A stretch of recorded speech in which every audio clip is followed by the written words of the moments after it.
back to the last episode of my summer school series. My English course is finally over, and we finally finished reading Oryx and Crake. Honestly, I don't know how I felt about this book. It kind of made me feel uncomfortable and really weirded out at times, but I think that's also because the message hit so close to home. The thing is, Oryx and Crake is dystopian and it's very science fiction-y, so a lot of the stuff that Margaret Atwood comes up with can be pretty disturbing. Like, she talks about genetic modification a lot, and then there's this one part where they're growing these really gross chicken things. They're just these like weird blobs that grow chicken parts for food and stuff. Like, they don't even have any heads. It's really weird. But yeah, Margaret Atwood kind of intentionally makes ideas like these that seem really like insane and far-fetched, but she also includes stuff that genuinely seems like it could happen. Like, at the start, she talks about these things called pigoons, which are pigs that are genetically modified to grow human organs inside of them for transplants.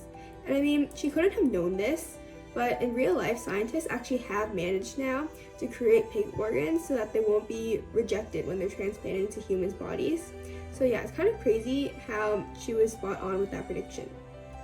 Part of what makes these ideas hit so hard too is that they're already built off the issues that are in our society already. Like, part of what allows the Pigoon project to work in the first place is that the corporations in the novel have the wealth and power to fund it all, and that they're willing to drain people out of their money to keep their products selling. So yeah, Margaret Atwood really does touch on issues like that, and also things like society not preserving the arts and ignoring ethics when it comes to treatment of like humans and animals and stuff like that. So yeah, maybe our world in real life isn't at that point yet, but we are definitely starting to lean that way, and that's scary. It's like, makes you think that maybe Oryx and Crake is meant to be a big warning sign about our future. Like, Margaret Atwood is kind of trying to say, see what happens when we get desensitized to all of this.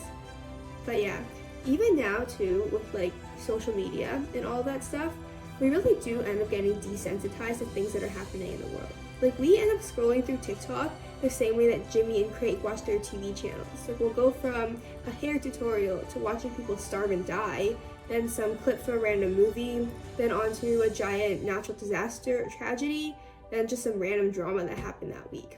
When we watch people suffering like this, and then we move on to like entertainment and things like that so quickly, we end up becoming, just as like people, a lot more self-centered, and we lose a lot of our empathy. Like, we end up starting to make cruel jokes about tragedies, and overall people are just becoming a whole lot less kind.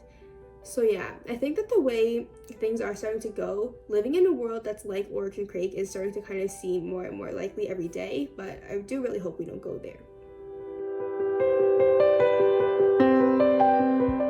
So the second thing I wanted to talk about is if I would ever think of reinventing humans and creating a new species to replace us, like how Crake did in the novel.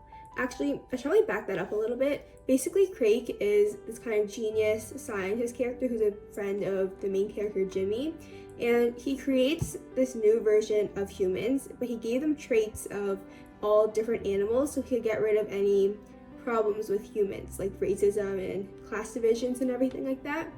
And I mean, I know I did just spend a few minutes talking about how society is going down a scary path and everything, but personally, I don't think that means we need to totally reinvent humanity. I'm kind of on the side of Jimmy's mom with that one. She kind of talks about how all this genetic modification stuff is kind of immoral, and messing with the blocks of like the building blocks of life like that is against God's will. I'm a Christian, so I believe in the idea that God gave us free will for a reason, and when we use that to accept sin, it kind of led us to have all these like flaws in our society that we can't really get rid of without God's help. I also don't really think it's right to be messing around with creation and creating new species the way all the scientists do in these novels. I mean, I'm all for advancement in research and stuff like that, but I think going there is kind of crossing a religious and moral line for me. All of that, like, I'm not saying that I don't think society needs some reinvention.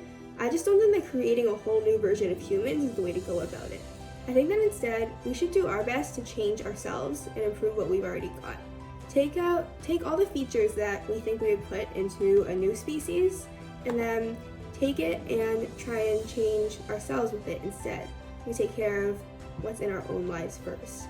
We just start off by being more loving and caring and fighting for our beliefs. Maybe we can't get rid of all the issues in our society that way, but we have to start somewhere, you know? And that doesn't start by creating a whole new version of humans. But yeah, now that I'm done with Oryx and Crake and I'm pretty much finished up with summer school, that's the last you're going to hear from me about any of my English assignments and stuff like that. I'll still keep going with the vlogs though if you guys want to hear it. Maybe I'll even start doing book reviews or something on here. Still, thanks for listening to my vlog so far, and I hope I'll see all of you again soon. Bye!